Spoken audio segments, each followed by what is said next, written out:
നമസ്കാരം. ഇന്നത്തെ വീഡിയോയിൽ പ്രധാനമായിട്ട് ചർച്ച ചെയ്യുന്നത് മൾട്ടിപ്ലയറിൻ്റെ കണ്ടിന്യൂവേഷൻ തന്നെയാണ്. പക്ഷേ അല്പം ഡിഫറൻ്റ് ആയിട്ടാണ്. കൺസംഷൻ്റെ പേഴ്സ്പെക്റ്റീവിൽ, ഗവൺമെൻറ് പർച്ചേസസിൻ്റെ പേഴ്സ്പെക്റ്റീവിൽ, നെറ്റ് എക്സ്പോർട്സിൻ്റെ പേഴ്സ്പെക്റ്റീവിലാണ് നമ്മൾ ചർച്ച ചെയ്യുന്നത്. കഴിഞ്ഞ 2 വീഡിയോകളിൽ ഞാൻ പ്രധാനമായിട്ട് ചർച്ച ചെയ്ത ഭാഗങ്ങൾ വളരെ പ്രധാനപ്പെട്ടതാണ്. ഒന്ന്, Keynesian determination of national income എന്ന രീതിയിൽ കെയ്നീഷ്യൻ ക്രോസ് ആണ് ഒന്നാമതായിട്ട് പരിചയപ്പെടുത്തിയത്. രണ്ടാമത്തെ എൻ്റെ വീഡിയോയിൽ ഞാൻ ഇൻവെസ്റ്റ്മെൻറ്റ് മൾട്ടിപ്ലയർ അല്ലെങ്കിൽ സിമ്പിൾ മൾട്ടിപ്ലയർ എന്ന് പറയുന്ന കോൺസെപ്റ്റ് ഡയഗ്രാം സഹിതമാണ് ഞാൻ പറഞ്ഞു തന്നത്. ഈ 2 ഭാഗങ്ങൾ മനസ്സിലായിട്ടുണ്ടെങ്കിൽ ഇന്നത്തെ ഈ വീഡിയോയിൽ നമ്മൾ ചർച്ച ചെയ്യുന്ന അല്ലെങ്കിൽ വരയ്ക്കാൻ ശ്രമിക്കുന്ന എല്ലാ ഡയഗ്രാംസും നമുക്ക് എളുപ്പത്തിൽ തന്നെ മനസ്സിലാവുക തന്നെ ചെയ്യും. ഇല്ല എങ്കിൽ നിങ്ങൾ കഴിഞ്ഞ വീഡിയോകൾ കുറച്ച് സമയം കൂടെ എടുത്ത് പഠിക്കേണ്ടതായിട്ടുണ്ട്.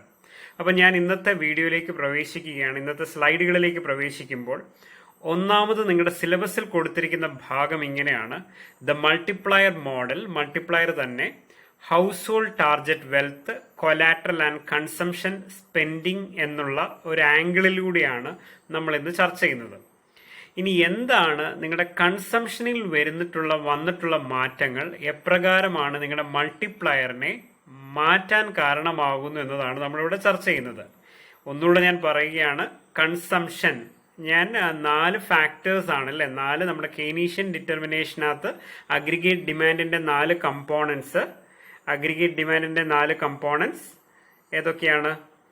C plus I plus G plus X minus M അല്ലേ. സി എന്ന് പറയുന്നത് consumption, I investment, G government, 4 net export. ഈ 4 കമ്പോണൻസിൽ ഇവിടെ നമ്മൾ ചർച്ച ചെയ്യുന്ന പ്രധാനപ്പെട്ട കമ്പോണന്റ് ഏതാണ്? കൺസംഷൻ എന്ന് പറയുന്ന ഫാക്ടറാണ് എപ്രകാരം അഗ്രിഗേറ്റ് ഡിമാൻഡിനെ അഫക്റ്റ് ചെയ്യുന്നു എന്നതാണ് ഈ വീഡിയോയിൽ പ്രധാനമായിട്ടും പങ്കുവയ്ക്കുന്നത്. ഇനി ആ ഗ്രാഫിലൂടെ നമുക്ക് ശ്രദ്ധിക്കാം. ഞാൻ ഈ വരച്ചിട്ടുള്ള ഗ്രാഫ് ഏതാണ് എന്ന് നമ്മൾ ചിന്തിച്ചാൽ നമുക്കറിയാം, നമ്മുടെ കെയ്നീഷ്യൻ ക്രോസ് തന്നെയാണ്, അല്ലെങ്കിൽ മൾട്ടിപ്ലയറിന്റെ കർവ് തന്നെയാണ് അല്ലേ. എക്സ് ആക്സിസും വൈ ആക്സിസും വരച്ചിട്ടുണ്ട്. എക്സ് ആക്സിസിൽ എന്താണ് കാണിച്ചിട്ടുള്ളത്? Output and income. വൈ ആക്സിസിൽ അഗ്രിഗേറ്റ് ഡിമാൻഡ്, അഗ്രിഗേറ്റ് സപ്ലൈ ഒക്കെ നമുക്ക് കാണിക്കുന്നു. ഇനി നമ്മൾ അതിനകത്ത് വീണ്ടും വരച്ചിട്ടുള്ളത് എന്താണെന്ന് നോക്കിക്കേ. നമ്മുടെ കെയ്നീഷ്യൻ അഗ്രിഗേറ്റ് ഡിമാൻഡ് കർവ് ഏതാണ്? അപ്വേർഡ് സ്ലോപ്പിംഗ് കർവാണ്, യാതൊരു സംശയവും ഇല്ല ഇല്ലേ. ഇനിയും നമ്മുടെ സപ്ലൈ കർവ് ഈ 45 ഡിഗ്രി ലൈൻ അല്ലേ നിങ്ങളുടെ സപ്ലൈ കർവ്, യാതൊരു സംശയമില്ല. മീറ്റ് ചെയ്യുന്ന പോയിന്റ് ഏതാന്ന് നോക്കിക്കേ. ഇ എന്ന് പറയുന്ന ഇക്വിലിബ്രിയം ആണ് നിങ്ങളുടെ മീറ്റ് ചെയ്യുന്ന പോയിന്റ്. ഓക്കെ, അപ്പൊ മീറ്റ് ചെയ്യുന്ന പോയിന്റിന് നേരെ താഴെയുള്ള ക്യൂ ആണ് ഇക്വിലിബ്രിയം ക്വാണ്ടിറ്റി ലെവലാണ് ക്യൂ. ഇനി എന്താ സംഭവിക്കുന്നത് എന്നതാണ് പറയാൻ പോകുന്നത്. കൺസംഷനിൽ മാറ്റം വന്നു, അല്ലെങ്കിൽ കൺസംഷൻ കൂടി. കൺസംഷൻ ഇപ്പോൾ സി ആയിരുന്നത് ഡെൽറ്റ സി ആയിട്ട് മാറുകയാണ് ചെയ്യുന്നത്. ഡെൽറ്റ സി ആയിട്ട് മാറിയപ്പോൾ എന്ത് സംഭവിച്ചു? അഗ്രിഗേറ്റ് ഡിമാൻഡ് കൂടുമോ കുറയുമോ? കൂടും ഇല്ലേ. ഇപ്പോൾ നിങ്ങളുടെ കൺസംഷൻ 100 ആയിരുന്നു, കൺസംഷൻ 200 ആയിട്ട് വർദ്ധിച്ചു. അപ്പോൾ നിങ്ങളുടെ അഗ്രിഗേറ്റ് ഡിമാൻഡ് എന്ന് പറയുന്നത് എന്താണ്? C plus I plus G plus X minus M ആണ് അല്ലേ. അതിനകത്ത് സി കൂടുമ്പോൾ ഓട്ടോമാറ്റിക്കായിട്ട് എന്ത് സംഭവിക്കും? അഗ്രിഗേറ്റ് ഡിമാൻഡ് വർദ്ധിക്കുന്നു. അപ്പോൾ അഗ്രിഗേറ്റ് ഡിമാൻഡ് വർദ്ധിക്കുമ്പോൾ പുതിയ അഗ്രിഗേറ്റ് ഡിമാൻഡ് കർവ് നോക്കിക്കേ. ഞാൻ കൊടുത്തിരിക്കുന്ന അക്ഷരം നോക്കിക്കേ. AD1 എന്ന അക്ഷരമാണ് കൊടുത്തിട്ടുള്ളത്. ADയിൽ നിന്ന് AD1 ആയിട്ട് ഉയർന്നു. അപ്പോൾ എന്ത് സംഭവിച്ചു? ഇക്വിലിബ്രിയം, പഴയ ഇക്വിലിബ്രിയം മാറി പുതിയ ഇക്വിലിബ്രിയം എന്തായി? E1 ആയി. പുതിയ ക്വാണ്ടിറ്റി എത്രയാണെന്ന് നോക്കിക്കേ. Q1 ആയി. ഓക്കെ, അപ്പോൾ നമ്മളിവിടെ ഇനി മൾട്ടിപ്ലയർ എന്താണെന്ന് പറയാൻ പോവാണ്. മൾട്ടിപ്ലയർ എന്ന് പറഞ്ഞാൽ എന്താണ്? Change in output due to a change in consumption അല്ലേ. ഇവിടെ കൺസംഷൻ ആണ് ചേഞ്ച് ചെയ്തിട്ടുള്ളത്. അപ്പം ഇവിടെ നമ്മുടെ മൾട്ടിപ്ലയറിനെ വരയ്ക്കുന്ന എങ്ങനെയാണ്? ഇതാണ് നിങ്ങളുടെ ഡെൽറ്റ ക്യൂ. ഡെൽറ്റ ക്യൂ എന്ന് പറയുന്നത് ഈ ഏരിയ ആണ്, ഇത്രയും സ്പേസ് ആണ്. ഈ സ്പേസ് ആണ് നിങ്ങളുടെ ഡെൽറ്റ ക്യൂ എന്ന്, അല്ലെങ്കിൽ ചേഞ്ച് ഇൻ ഔട്ട്പുട്ട്. ഔട്ട്പുട്ട് എത്രത്തോളം വർദ്ധിച്ചു? എന്താ കാരണം? Due to a change in consumption. Consumption ഇത്രയും മാറിയത് കൊണ്ട് എന്ത് സംഭവിച്ചു? ഔട്ട്പുട്ടിൽ വളരെ വലിയ മാറ്റം വന്നു. ഇതിനെയാണ് ശരിക്കും മൾട്ടിപ്ലയർ എന്ന് പറയുന്നത് അല്ലേ. മൾട്ടിപ്ലയർ എന്ന് പറയുന്നത് എന്താണ്? ചേഞ്ച്. നേരത്തെ നമ്മൾ പഠിച്ച ഇൻവെസ്റ്റ്മെന്റ് മൾട്ടിപ്ലയർ. അപ്പൊ ഇൻവെസ്റ്റ്മെന്റ് മൾട്ടിപ്ലയർ എന്ന് പറയുന്നത് എന്താ? Change in income due to a change in investment. ഇവിടെ നമ്മൾ പറയുന്നത് കൺസംഷൻ മൾട്ടിപ്ലയർ ആണ് അല്ലേ. Change in income due to a change in consumption. കൺസംഷനിൽ വന്ന മാറ്റം കൊണ്ട് എൻ്റെ ഇൻകത്തിൽ എത്ര മാറ്റം വന്നു എന്നതാണ് ഇവിടെ പറയുന്നത്. ഒരു പ്രാവശ്യം പറയാണ്, എൻ്റെ ഇൻകം എത്ര മാറി? ഇത്രയും മാറി ഇല്ലേ. ക്യൂയിൽ നിന്ന് Q1 ആയിട്ട് വർദ്ധിച്ചു. കൺസംഷൻ എത്രയാണ് മാറിയിട്ടുള്ളത്? ഇത്രയുമാണ് മാറിയിട്ടുള്ളത്. അപ്പോൾ അത്രയും കൺസംഷൻ മാറിയത് കൊണ്ട് എത്രത്തോളം എൻ്റെ ഇൻകം അല്ലെങ്കിൽ ഔട്ട്പുട്ട് മാറി എന്നതാണ് കൺസംഷൻ മൾട്ടിപ്ലയർ എന്ന് പറയുന്ന കോൺസെപ്റ്റിനകത്ത് മനസ്സിലാക്കേണ്ടത്. അപ്പോൾ നിങ്ങൾക്കിവിടെ കൺസംഷൻ മൾട്ടിപ്ലയർ എന്നോ അല്ല എങ്കിൽ ഹൗസ് ഹോൾഡിൻ്റെ ചേഞ്ചസ് എങ്ങനെയാണ് നിങ്ങളുടെ മൾട്ടിപ്ലയറിനെ അഫക്റ്റ് ചെയ്യുന്നതെന്നോ എന്ന രീതിയിലൊക്കെ നിങ്ങൾക്ക് പരീക്ഷയ്ക്ക് പ്രതീക്ഷിക്കാം. അടുത്തൊരു ഗ്രാഫിലേക്ക് പോവുകയാണ്. അപ്പം ഓരോ ഗ്രാഫ് പറയുമ്പോഴും ഞാനിവിടെ ഗ്രാഫ് വരച്ച് കാണിക്കുന്നത് മാത്രമേ ഉള്ളൂ. നിങ്ങൾ അതിൻ്റെ എക്സ് ആക്സിസിൽ എന്താണ്, വൈ ആക്സിസിൽ എന്താണ്, അഗ്രിഗേറ്റ് ഡിമാൻഡ് കർവിൻ്റെ ഷേപ്പ് ഏതാണ്, അഗ്രിഗേറ്റ് സപ്ലൈ കർവിൻ്റെ ഷേപ്പ് ഏതാണ്, ഇ എന്താണ്, E1 എന്താണ്, എന്ത് സംഭവിച്ചു, ഇത് കൂടിയ സമയത്ത് അഗ്രിഗേറ്റ് ഡിമാൻഡ് കർവ് മുകളിലേക്ക് മാറിയോ താഴേക്ക് മാറിയോ, അതിൻ്റെ ഭാഗമായിട്ട് Q1 ആയോ, ഇങ്ങനെയുള്ള കാര്യങ്ങളെല്ലാം ഓരോ ഗ്രാഫിൻ്റെ താഴെയും പറഞ്ഞു പോകേണ്ടതായിട്ടുണ്ട്. അപ്പോൾ അത് നിങ്ങൾ നിങ്ങളുടെ നോട്ട്ബുക്കിൽ കുറിച്ചിടുക തന്നെ ചെയ്യണം. രണ്ടാമത്തെ കേസിലേക്ക് പോവാണ്. ഇത് നിങ്ങളുടെ സിലബസിൽ സെപ്പറേറ്റ് ആയിട്ട് കൊടുത്തിട്ടുണ്ട്. The multiplier model including the government.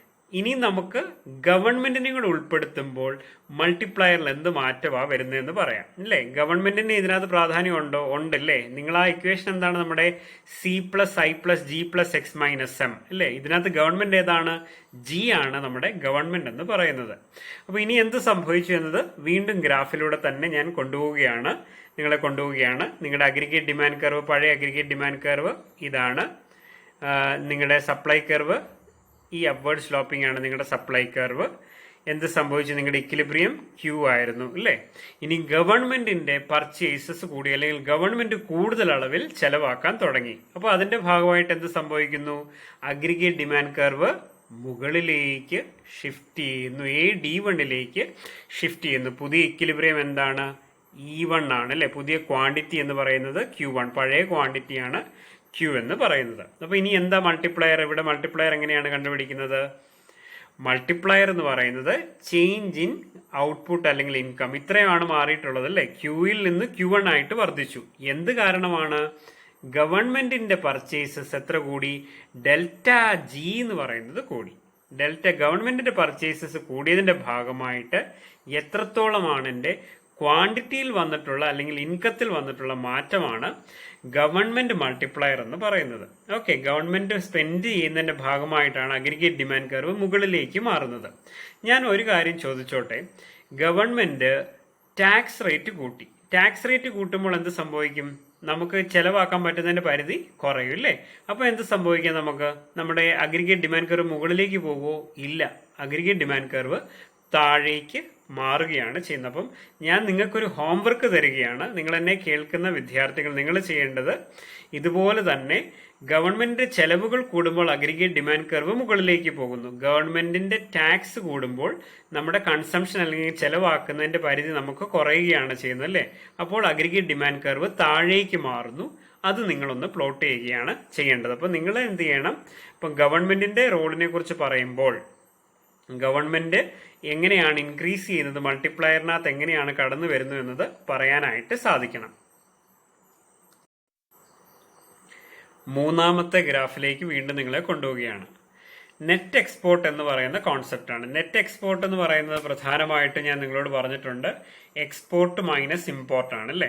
Export കൂടുതലാണെങ്കിൽ നെറ്റ് എക്സ്പോർട്ട് പോസിറ്റീവ് ആയിരിക്കും, ഇമ്പോർട്ട് കൂടുതലാണെങ്കിൽ നെറ്റ് എക്സ്പോർട്ട് എന്ന് പറയുന്നത് നെഗറ്റീവ് ആയിരിക്കും. സപ്പോസ് നമ്മുടെ എക്സ്പോർട്ട് ആണ് കൂടുതലെങ്കിൽ എന്ത് സംഭവിക്കും, നമ്മുടെ അഗ്രിഗേറ്റ് ഡിമാൻഡ് കർവ് മുകളിലേക്ക് ഷിഫ്റ്റ് ചെയ്യും അല്ലേ, D1ലേക്ക് മാറും. അതിന്റെ ഭാഗമായിട്ട് എത്ര മാറ്റം വന്നു, Q ആയിരുന്നത് Q1ലേക്ക് മാറി. അപ്പം എന്താണ് multiplier model including net export എന്ന് ചോദിച്ചാൽ എന്താണ്, ഇതേപോലെ ഗ്രാഫ് വരച്ചിട്ട് പറയണം. നിങ്ങളുടെ എക്സ്പോർട്ടിന്റെ അളവ് ഡെൽറ്റ X ആയിട്ട് വർദ്ധിച്ചപ്പോൾ നിങ്ങളുടെ ഇൻകം എത്രയായിട്ട് മാറി, Qയിൽ നിന്ന് Q1 ആയിട്ട് മാറി. ഈ വ്യത്യാസത്തെയാണ് മൾട്ടിപ്ലയർ എന്ന് പറയുന്ന കോൺസെപ്റ്റിനകത്ത് പ്രധാനമായിട്ട് പറയുന്നത്. ഞാൻ അടുത്ത ഗ്രാഫിനകത്ത് നിങ്ങൾക്ക് താഴേക്ക് വരുന്നു എന്നത് കാണിക്കാൻ വേണ്ടി ഇമ്പോർട്ട് കൂടുന്നതെങ്കിലുള്ള കേസാണ് വരച്ചിട്ടുള്ളത്. ഇമ്പോർട്ട് കൂടിയപ്പോൾ എന്ത് സംഭവിച്ചു അല്ലെങ്കിൽ എന്ത് മാറ്റമാണ് വരുന്നത് എന്നതാണ് ഈ ഗ്രാഫിൽ പറഞ്ഞിട്ടുള്ളത്. ഇമ്പോർട്ട് കൂടിയപ്പോൾ നിങ്ങളുടെ ക്വാണ്ടിറ്റി പഴയത് Q ഉണ്ടായിരുന്നു, നിങ്ങളുടെ ഇൻകം ഇമ്പോർട്ടാണ് വർദ്ധിച്ചപ്പോൾ നിങ്ങളുടെ ഇൻകം കുറഞ്ഞ് Q1ലേക്ക് കുറയുകയാണ് ചെയ്തത്. ഇമ്പോർട്ട് ഭാഗമായിട്ട് എന്ത് സംഭവിച്ചു, അഗ്രിഗേറ്റ് ഡിമാൻഡ്, പഴയ അഗ്രിഗേറ്റ് ഡിമാൻഡ് ആയിരുന്നു മുകളിൽ കിടക്കുന്നത് അല്ലേ, പുതിയ അഗ്രിഗേറ്റ് ഡിമാൻഡ് AD1 എന്ന് പറയുന്നത് എന്താ, താഴേക്ക് വന്നു. അപ്പം ഇമ്പോർട്ട് കൂടുമ്പോൾ നമ്മുടെ അല്ലെങ്കിൽ നെറ്റ് എക്സ്പോർട്ട് നെഗറ്റീവ് ആകുമ്പോൾ എന്ത് സംഭവിക്കും, നമ്മുടെ മൾട്ടിപ്ലയർ നമുക്ക് നെഗറ്റീവ് ഇമ്പാക്റ്റ് ആണ് തരുന്നത്. ആയിരുന്ന നമ്മുടെ ഇൻകം Q1ലേക്ക് കുറയുകയാണ് ചെയ്തത്. ഇത്രയും നേരം നമ്മൾ കണ്ട കേസുകളെല്ലാം കൂടുകയായിരുന്നു ചെയ്തത്. ഒരു ടോപ്പിക്കും കൂടെ നമുക്ക് ഇതിനകത്ത് ഡിസ്കസ് ചെയ്യാനായിട്ടുണ്ട്. ഇതെല്ലാം ഒരേ അച്ചിൽ വാർത്ത കുഞ്ഞുങ്ങളായതുകൊണ്ടാണ് ഞാൻ എല്ലാം ഒരേ ഫ്രെയിം വർക്കിൽ നിങ്ങളോട് സംസാരിക്കുന്നത്. നിങ്ങളുടെ ആ തേർഡ് മൊഡ്യൂൾ നോക്കുകയാണെങ്കിൽ അതിന്റെ ലാസ്റ്റ് ഭാഗത്ത് അഗ്രിഗേറ്റ് ഡിമാൻഡ് ആൻഡ് എംപ്ലോയ്മെന്റ് എന്ന് പറയുന്ന ഒരു ഭാഗമുണ്ട്. അഗ്രിഗേറ്റ് ഡിമാൻഡും എംപ്ലോയ്മെന്റും തമ്മിലുള്ള ബന്ധം, അഗ്രിഗേറ്റ് ഡിമാൻഡ് കർവ്, ഇതെല്ലാം ആ കെയ്നീഷ്യൻ ക്രോസിലൂടെ തന്നെയാണ് എല്ലാം പറഞ്ഞു പോകുന്നത് അല്ലേ. അഗ്രിഗേറ്റ് ഡിമാൻഡ് കർവ് ഞാൻ കൂടുതലായിട്ട് കാണിച്ചു. AD ആയിരുന്ന അഗ്രിഗേറ്റ് ഡിമാൻഡ് കർവ് AD1ലേക്ക് വർദ്ധിച്ചു. നിങ്ങളുടെ പണ്ട് എത്ര പേരെ എംപ്ലോയ് ചെയ്തു, Q ആയിരുന്നു. ഇപ്പൊ എത്ര പേരെ എംപ്ലോയ് ചെയ്തു, Q1. കൂടുതൽ ആൾക്കാരെ എംപ്ലോയ് ചെയ്യാനായിട്ട് സാധിക്കുന്നു. അപ്പം അഗ്രിഗേറ്റ് ഡിമാൻഡ് കർവ് കൂടുമ്പോൾ ഓട്ടോമാറ്റിക്കലി എന്താണ് സംഭവിക്കുന്നത്, രാജ്യത്തിന്റെ അകത്ത് എല്ലാ ആളുകളുടെയും വരുമാനം വർദ്ധിക്കും. എല്ലാ പ്രൊഡക്ഷന്റെ അളവ് കൂടും, വരുമാനത്തിന്റെ അളവ് കൂടും. അപ്പോൾ സ്വാഭാവികമായിട്ട് എന്ത് സംഭവിക്കും, കൂടുതൽ ആളുകളെ എന്ത് ചെയ്യാൻ പറ്റും, എംപ്ലോയ് ചെയ്യാനായിട്ട് പറ്റും. അപ്പം ഇതെല്ലാം ഒരു പോസിറ്റീവ് റിലേഷൻഷിപ്പാണ് നമുക്ക് കാണാൻ സാധിക്കുന്നത്. അപ്പം ഇന്ന് ഡിസ്കസ് ചെയ്ത ഭാഗങ്ങൾ സാധാരണ രീതിയിൽ 4 മാർക്കിന്റെ സെപ്പറേറ്റ് ക്വസ്റ്റ്യൻസ് ആണ്. ഇതെല്ലാം ഇന്ന് ഡിസ്കസ് ചെയ്ത ഭാഗങ്ങൾ. ഒന്നെങ്കിൽ നിങ്ങൾക്ക് ഇവിടെ പ്രതീക്ഷിക്കാൻ പറ്റുന്നത് 3-4 ചോദ്യങ്ങൾ നിങ്ങൾക്ക് ഇവിടെ പ്രതീക്ഷിക്കാം. 4 മാർക്ക് ക്വസ്റ്റ്യൻ ഇന്ന് ഡിസ്കസ് ചെയ്ത വീഡിയോയിൽ നിന്ന് മാത്രം പ്രതീക്ഷിക്കാൻ പറ്റും. ഒന്നാമത്തെ ചോദ്യം ഇതാണ്, അഗ്രിഗേറ്റ് നിങ്ങളുടെ കൺസംഷൻ സ്പെൻഡിങ് അല്ലെങ്കിൽ കൺസംഷൻ എങ്ങനെയാണ് നിങ്ങളുടെ മൾട്ടിപ്ലയർ മോഡലിനെ അഫക്റ്റ് ചെയ്യുന്നു എന്ന് ചോദിച്ചാൽ നിങ്ങൾ ഒന്നാമത്തെ ഗ്രാഫും അതിന്റെ എക്സ്പ്ലനേഷനും വരയ്ക്കണം. രണ്ടാമത്തെ ചോദ്യം നമുക്ക് ചോദിക്കാൻ പറ്റുന്നത്, എങ്ങനെയാണ് ഗവൺമെന്റ് പർച്ചേസസ് നിങ്ങളുടെ മൾട്ടിപ്ലയർ മോഡലിനെ ചേഞ്ച് ചെയ്യുന്നു എന്ന് ചോദിച്ചാൽ രണ്ടാമത് നമ്മൾ പറഞ്ഞ ഗ്രാഫ് ഇതിനകത്ത് കൊണ്ടുവരണം. മൂന്നാമത്തെ ഗ്രാഫിൽ പറഞ്ഞിട്ടുള്ളത് എന്താണ്, multiplier model can be determined by net export. Net export എങ്ങനെയാണ് മൾട്ടിപ്ലയർ മോഡലിനെ സ്വാധീനിക്കുന്നത്. അപ്പോൾ നിങ്ങൾക്ക് അതിനകത്ത് 2 കേസുകൾ വരയ്ക്കാൻ പറ്റും, വരച്ച് എക്സ്പ്ലെയിൻ ചെയ്യേണ്ടതായിട്ടുണ്ട്. 2 കേസുകൾ ഏതാണ്, എക്സ്പോർട്ട് കൂടുമ്പോൾ എന്ത് സംഭവിക്കുന്നു, ഇമ്പോർട്ട് കൂടുമ്പോൾ എന്ത് സംഭവിക്കുന്നു. രണ്ടും ഗ്രാഫ് വരച്ച് രണ്ടത്തിന്റെ വിശകലനം അതിന്റെ താഴെയായിട്ട് വരണം.